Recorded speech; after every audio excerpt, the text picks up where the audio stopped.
নজর রাখবো পরবর্তী সংবাদে। গতকাল গভীর রাতে উদয়পুর কাকরাবন হাসপাতাল চৌফুনি ইচাছড়া এলাকায় আগুনে 7টি দোকান পুড়ে ছাই হয়ে যায়।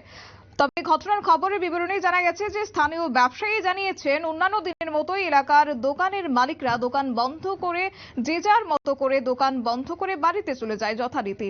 বাড়িতে গিয়ে খাওয়া দাওয়া করে যে যার মতো করে ঘুমিয়ে পড়ে। তবে হঠাৎই আগুনে লেলিহান শিখা দেখে লোকজন চিৎকার করলে পার্শ্ববর্তী এলাকার লোকজন ঘটনাস্থলে ছুটে আসে। খবর দেওয়া হয় কাকরাবন স্থিত অগ্নি নির্বাপক দপ্তরে এবং খবর পেয়ে অগ্নি নির্বাপক দপ্তরের কর্মীরা ঘটনাস্থলে ছুটে আসেন এবং এক্ষেত্রে বলা যায় আসার ফলে 7টি দোকান আগুনে পড়ে ছাই হয়ে যায় ততক্ষণে। তবে এরই মধ্যে মিষ্টির দোকান, মোবাইল মেরামতের দোকান, গ্রসারি দোকান, পানের দোকান ছিল বলে জানা গেছে। ক্ষয়ক্ষতির পরিমাণ আনুমানিক 70 থেকে 80 লক্ষ টাকা হবে বলে ইতিমধ্যেই ধারণা করা হচ্ছে। এলাকার লোকজন সহ স্থানীয় ব্যবসায়ীদের অভিযোগ, অগ্নি নির্বাপক দপ্তরের কর্মীরা যদি খবর পাওয়া মাত্রই ছুটে আসতো তাহলে হয়তো ক্ষতিটা এত পরিমাণ হতো না। তবে গোটা বিষয়কে কেন্দ্র করে কি রয়েছে বিস্তারিত এখনো পর্যন্ত শুনুন। সবাই এসেছে, আসার পরে আমাদের কাকরাবন ফায়ার সার্ভিসের গাফিলতির কারণে প্রথম একটা দোকানে আগুন দেখতে পায়। আসার পরে ফোন করার পরে প্রায় 1 ঘন্টা পরে তারা এখানে আসে। আসার পরে দেখা যাচ্ছে তারা গাড়ির প্রায় 5 মিনিট জল দেওয়ার পরে কোনো জলের কোনো নাই ব্যবস্থা নেই, জল শেষ হয়ে গেছে। তারপর দেখা গেছে কোনো আর আগুন কোনো এমন করে ধাও ধাও করে জ্বলছে, কোনো মানে সিভিল যে লোক এসেছে 150 লোক সিভিল লোক এসেছে, তারা অনেক চেষ্টা করে জল নাই কি করে। তারপর ফায়ার সার্ভিসকে উদয়পুর কল করে তারা প্রায় ঘন্টা খানা হয়েছে, 1 ঘন্টা লাগে, প্রায় 15-20 মিনিট তারা এসেছে।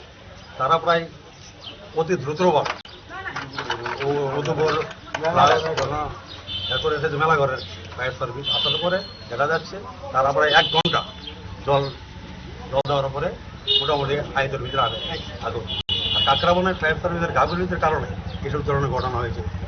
প্রায় আনুমানিক 6-7টা দোকানে ক্ষতিপূরণ বাবদ দেখা যাচ্ছে প্রায় টোটালি লাখ-দেড়েক টাকার মতো, আরে ভুল বলেছি আমি, প্রায় 70-80 লাখ টাকার মতো ক্ষতিপূরণ হয়েছে। আর আমার দোকানে কেন ছিল একটা আরো তো শ্যাম্বা, এর ভিতরে আমি হয়েছে এর ভিতরে প্রায় মোটামুটি কালকার লেনদেনের 60-70 হাজার টাকা ছিল আমার ক্যাশ। এই ঘটনা একমাত্র ফায়ার সার্ভিসের কারণে আমাদের কাকরাবনে যদি ফায়ারদের জলটা ঠিকভাবে তারা ইউজ করতো বা দিতে পারতো তাহলে এই ধরনের ক্ষতিপূরণ হয়নি। আপনারা শুনলেন ব্যবসায়ীদের বক্তব্য। তবে এই বিষয় সম্পর্কে সরাসরি বিস্তারিত জেনে নেব। আমাদের সাথে রয়েছে কাকরাবন থেকে প্রতিনিধি আমাদের অভিজিৎ সাহা, কি বলছে শুনবো। অভিজিৎ দা, যেমনটা আমরা খবর পাচ্ছিলাম এবং সে জায়গায় কি আদতে কি হয়েছিল, কোথা থেকে এই আগুনের সূত্রপাত? দেখো, এখনো পর্যন্ত সম্পূর্ণ বিষয়ভাবে জানা যায়নি যে আগুনের সূত্রপাত কোথা থেকে।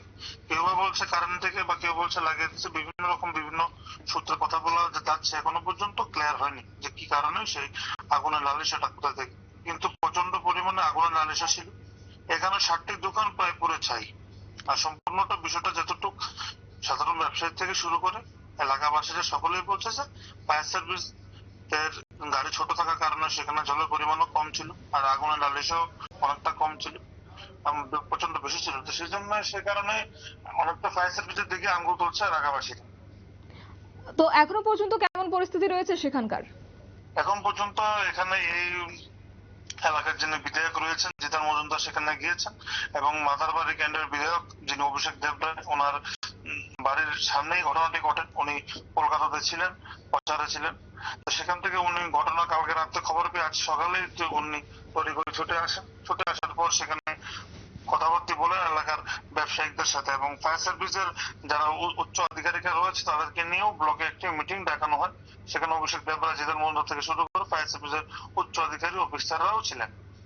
একদমই। তো ব্যবসায়ী মহল তো এই বিষয়ে যারা অগ্নি বিভাগ দপ্তরে ছিলেন তাদের বিরুদ্ধে অভিযোগ তুলেছেন। তাহলে কি খবর পাওয়া মাত্র অগ্নি বিভাগ দপ্তরের কোনো ইঞ্জিন যায়নি সেখানে? এলাকাবাসীদের সেটাই বক্তব্য, ব্যবসায়িকদের এটাই বক্তব্য। কিন্তু সেখানে ফায়ার সার্ভিসের বক্তব্য হলো সেখানে সময় মতো তারা গিয়েলেও তাদের গাড়ির মধ্যে 3000 লিটার জল ছিল। সেই 3000 লিটার জল দিয়ে সেই আগুন নেভানোর মতো পরিস্থিতি সেখানে ছিল না। তো সেখান থেকে তাদের এমন পরিস্থিতি যেখানে হয় সেখানে বিভিন্ন জায়গাতে নালা হোক বা পুকুর হোক বা নদী হোক সেখান থেকে পাম্পের মাধ্যমে ফায়ার সার্ভিস যে পাম্প থাকে পাম্পের মাধ্যমে জলটা সংগ্রহ করতে হয়। তো সেই কারণে তার অনেকটা দেরি হয়ে গিয়েছে বলে ফায়ার সার্ভিসের মহল থেকে বলা হচ্ছে। একদমই। তো সেক্ষেত্রে ব্যবসায়ী তো একেবারে লক্ষাধিক টাকার ক্ষয়ক্ষতির সম্মুখীন, তো এই বিষয়কে ঘিরে প্রশাসন কি ইতিমধ্যে সাহায্য বা সহযোগিতার হাত বাড়িয়ে দেওয়ার কি কোনো আশ্বাস দিয়েছে? হ্যাঁ গিয়েছে, এলাকার বিধায়ক গিয়েছিল, বেসরকাররা গিয়েছে এবং বলেছে যে তাদেরকে যতটুকু পারা যাবে সরকার থেকে তাদেরকে সাহায্য করা হবে এবং অন্যরকম ভাবে তাদেরকে সাহায্যের হাত বাড়িয়ে দেওয়া হবে বলেও জানান। একদমই। অসংখ্য ধন্যবাদ তোমাকে। বিস্তারিত তুলে ধরলো আমাদের প্রতিনিধি অভিজিৎ সাহা, এবং এক্ষেত্রে বলা যায় প্রায় 70 থেকে 80 লক্ষ টাকা ক্ষয়ক্ষতির পরিমাণ বলে ইতিমধ্যেই ধারণা করা হচ্ছে। তবে এলাকার লোকজন সহ স্থানীয় ব্যবসায়ীদের অভিযোগ যে অগ্নিনির্বাপক দপ্তরের কর্মীরা যদি সঠিক সময়ে পৌঁছতো তাহলে হয়তো এমন ক্ষতি হতো না। তবে তাদের বিলম্বের ফলে 7টি দোকানের মালিক কাজ সর্বশেষ হয়ে গেছে। দাবি জানানো হয় বিধায়ক তহবিল থেকে এবং সরকারিভাবে যাতে আগুনে যাদের ক্ষয়ক্ষতি হয়েছে তাদের সাহায্যের হাত বাড়িয়ে দেন। নিয়ে নিচ্ছে ছোট একটি বিজ্ঞাপন বিরতি, সঙ্গে থাকুন।